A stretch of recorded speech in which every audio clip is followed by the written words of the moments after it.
Hey guys, it's Trev here. Today we're going to have a look at the installation of a wedge-tail roof rack onto a 120 series Prado. The Australian-made wedge-tail is fantastic, but where did it all begin? In 2019, tradesmen asked me if I'd test out their brand new exciting backbone system, the wedge-tail. I thought this was a great opportunity, and also I get out and about a little bit. So we whacked the prototype onto my Prado and the rest is history. Super quiet, super strong, no on or off road load ratings. This rack is the real deal and it's Australian made.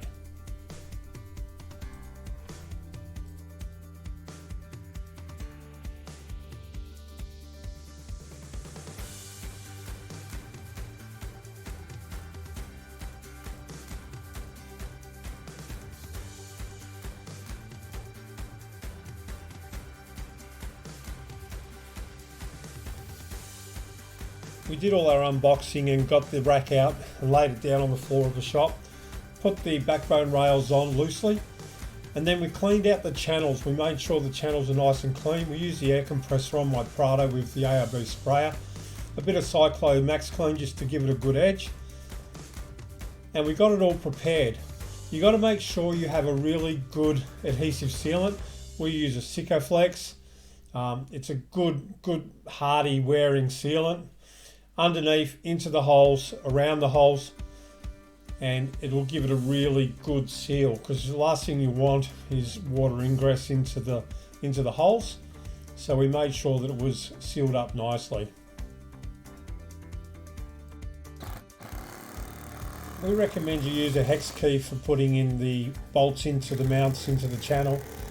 But if you are going to use a drill like we are, just make sure you use the clutch feature of the drill, that you don't strip the thread by over tightening or having it spin too fast.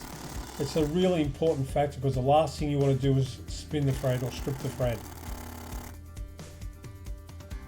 Once you've got the 6 mounts on, it's as simple now as putting the loosened roof rack on. So what I mean by loosened is the backbone rails are actually a little bit loose, so that once we got it on we can then maneuver it, get the correct measurements either side so that it sits pretty on top of the 120 series.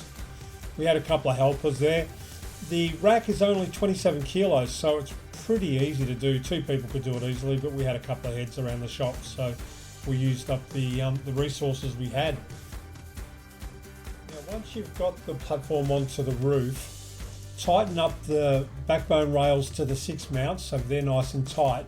However, leave the platform loose to the rails so that once you start measuring, getting it centered, then you can tighten it up to the backbone rails and it'll be looking really, really good.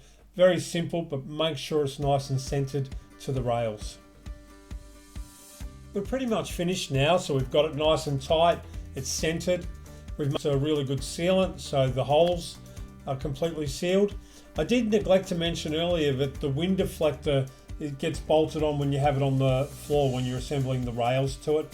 The wind deflector is important because that's the secret to this beautiful rack's silence on the road.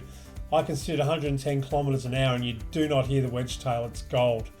Don't forget also, having east-west rails, you can clean and maintain your roof. They're far easier to tie things down because you can get your hands around the cam locks, the ratchets, whatever it might be. And look, they're just a beautiful rack. I've used mine for a long period of time. The prototype, the original prototype, is on young Jared's 120 series, and we say goodbye to our customer. He's super happy.